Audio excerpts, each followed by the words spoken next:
এই স্কাল্পচারটি বানিয়েছিলাম আমি বিখ্যাত ভাস্কর্য শিল্পী Leonardo da Laocoon and his sons এই ভাস্কর্যটির আদলে।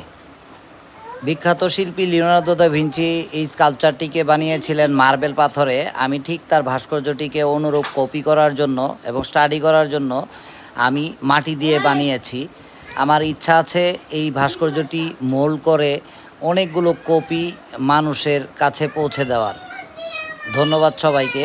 যদি ভালো লাগে এই ভিডিওটি দেখে লাইক এবং সাবস্ক্রাইব করবেন এবং পরবর্তীতে এরকম আরও সুন্দর সুন্দর ভাস্কর্য বানিয়ে ভিডিও করার জন্য উৎসাহ প্রদান করবেন।